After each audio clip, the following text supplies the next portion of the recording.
Nothing much to say, just obsessed with AKI. Let's start. 26-year-old male with a history of nasal discharge for 3 months presented to the emergency department for acute onset shortness of breath, stridor, for which a laryngoscopy was done. BP 150 by 90, urea nitrogen 21 mg per deciliter. Few days prior to the emergency visit, he was on antibacterial treatment for his nasal discharge issue. He was previously evaluated by NT surgeon few months back with the CT scan of the sinuses and nasal rhinoscopy shown ahead. Chest imaging at the emergency is shown ahead. So this is his CXR at the emergency. This is a lesion. This is a lesion.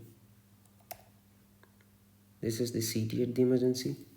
The lesion came out to be a cavitatory nodule. This is a nodule with cavities within it. This is his CT of sinus.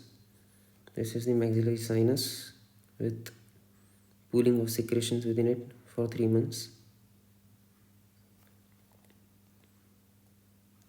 This is the rhinoscopy showing nasal septal perforation. This is the biopsy taken from the margin of the perforation.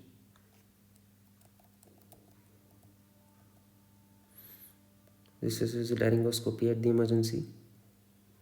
Observe the subglottic area. He has recently been passing dark urine. Urine analysis revealed hematuria and proteinuria. Patient's hemoglobin is 9 gram per deciliter. A renal biopsy was obtained and it appeared as follows. Which investigation would you like to order to confirm the diagnosis?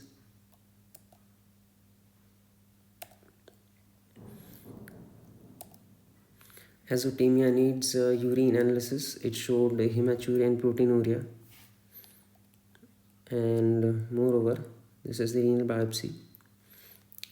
So, on close observation, this is a crescent. This is a crescent. So, it is crescentic glomerulonephritis, that is RPGN. So, these are the causes of acute kidney injury, one of which is glomerulonephritis. Some of the compatible clinical history symptoms are recent infection, sinusitis, lung hemorrhage, skin ulcers, hypertension, edema. The urine analysis findings are RBC or granular cast, WBCs and proteinuria. Some of the confirmatory tests are anti-neutrophilic cytoplasmic antibodies, anti-GBM antibodies, anti-streptolysino antibodies, anti-DNS, cryoglobulins, and renal biopsy, which is shown in the photo.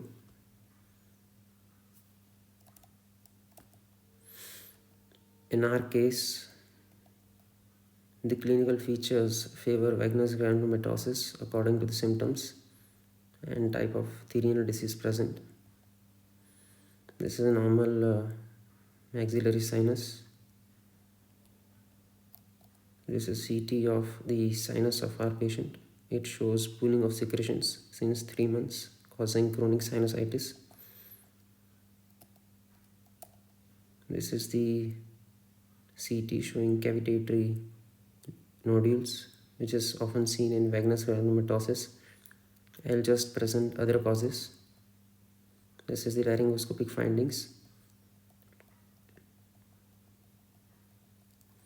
This is a normal subglottic area.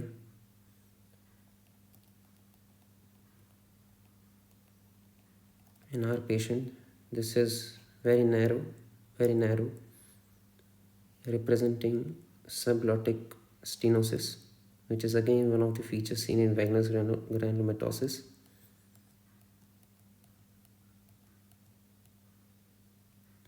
Other differentials for the symptoms are as follows. Nasal septal perforation. It can be seen in TB, leprosy, syphilis, rhinoscleroma, mucor, rhinosporidiosis, nasal myiasis. Relapsing polychondritis, GPA, EGPA, SLE, sarcoid, RA, atrophic rhinitis. So these are the different appearances of biopsy. This is a caseating granuloma of tuberculosis. It is highly eosinophilic, representing necrosis with Langerhans cells between it.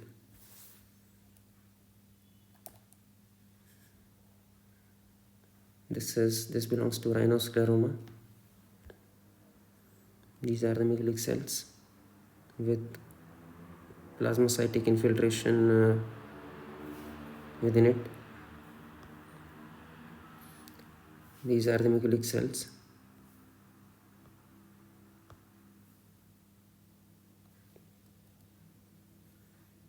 So this granuloma, if you closely observe,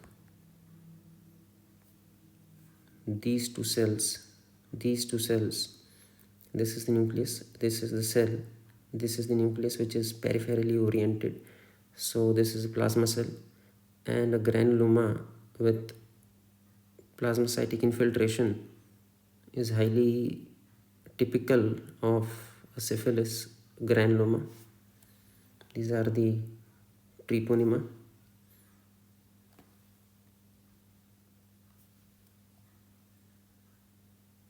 This represents the mucor species, non-septate hyphae. So this is rhinosporidiosis.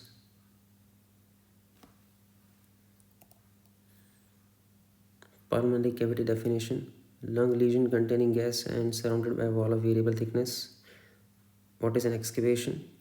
Appearance of a cavity inside of a pre-existing opacity like consolidation mass nodules, as in CT of our case.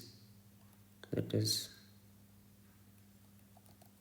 this is a cavitating nodule. These are the cavities within a nodule, so it's an excavation.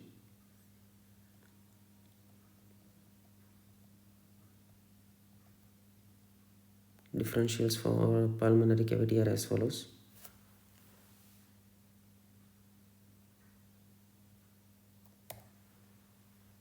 It's an abscess. It's an abscess with air fluid level. This is a pneumatocoel. This belongs to pneumocystis cerevisiae infection in the case of HIV patients. These are septic emboli. This is a septic emboli. This is a septic emboli. This is a septic emboli. Probably from vegetations on the tricuspid valve or the pulmonary semilunar valve. These represent the fused septic emboli that have undergone excavation, appearing like a cavity. This is a fungal ball. This is a tuberculoma. This is a tuberculoma. Thank you.